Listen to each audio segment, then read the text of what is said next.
Au nom du Père et du Fils et du Saint-Esprit. Amen.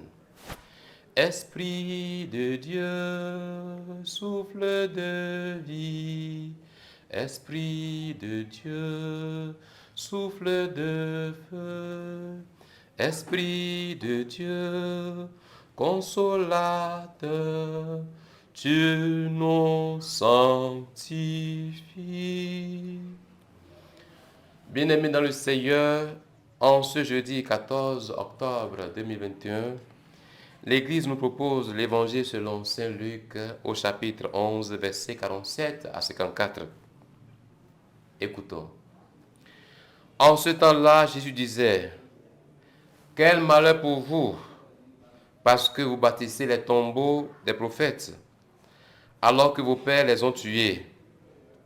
Ainsi vous témoignez que vous approuvez les actes de vos pères, puisque eux-mêmes ont tué les prophètes, et vous, vous bâtissez leur tombeau.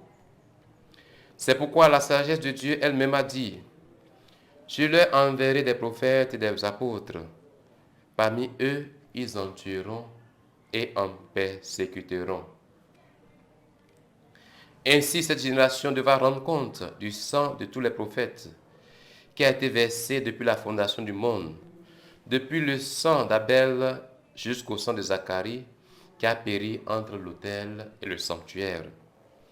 Oui, je vous le déclare, on en demandera compte à cette génération. Quel malheur pour vous, docteurs de la loi, parce que vous avez enlevé la clé de la connaissance. Vous-même, vous n'êtes pas entrés, et ceux qui voulaient entrer, vous les en avez empêchés.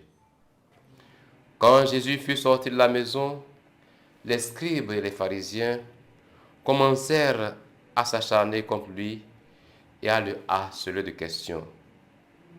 Ils lui tendaient des pièges pour traquer la moindre de ses paroles. Acclamons la parole de Dieu. Louange à toi, Seigneur Jésus. Bien-aimés dans le Seigneur, dans ce passage de l'Évangile selon Saint Luc qui nous est proposé en ce jour, nous voyons que Jésus continue ses reproches aux pharisiens. Qu'est-ce que Jésus leur reproche? Ils font de bons tombeaux aux prophètes, mais ils ne les écoutent pas. Est-ce qu'aujourd'hui, nous ne faisons pas la même chose par rapport à ceux qui nous annoncent l'Évangile? Nous construisons de belles églises, mais est-ce que nous vivons vraiment la parole de Dieu? Nous faisons de grandes prières et de grandes cérémonies, mais est-ce que nous écoutons les prophètes d'aujourd'hui, ceux dont la vie et la parole nous interpellent? Demandons au Seigneur au cours de cette journée la grâce de savoir nous laisser interpeller par ces messagers qui nous y aident tout au long de la journée. Amen. Au nom du Père et du Fils et du Saint-Esprit. Amen.